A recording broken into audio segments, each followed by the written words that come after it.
ఓం శ్రీ గురుభ్యో నమః. మహాభారతం ధర్మరాజు పట్టాభిషేక ఘట్టము.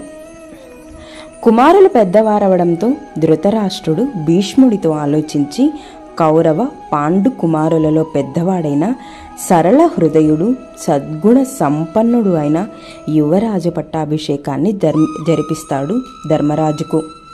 ఇక ధర్మరాజు రాజ్యపాలనను సమర్థవంతంగా నిర్వహిస్తూ ఉంటాడు.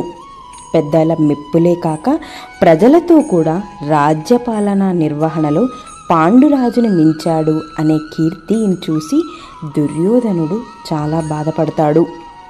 క్రమేపీ పాండవుల కీర్తి నలు దిక్కులా చెరుగులా వ్యాపిస్తూ ఉంటుంది. ఇది అండి మహాభారతంలోని ధర్మరాజ పట్టాభిషేకం ఘట్టం గురించి. నెక్స్ట్ వీడియోలో దుర్యోధనుడి పన్నాగ ఘట్టం గురించి తెలుసుకుందాం. ఇలాంటి వీడియోలు, ఇలాంటి స్టోరీస్ తెలుసుకోవాలనుకుంటే నా ఛానల్ని సబ్స్క్రైబ్ చేసుకోండి. ఈ వీడియో కనుక మీకు నచ్చితే లైక్ చేయండి, షేర్ చేయండి. సునీత యజ్ఞమూర్తి వ్లాగ్ని సబ్స్క్రైబ్ చేసుకోవడం మాత్రం మర్చిపోవద్దు.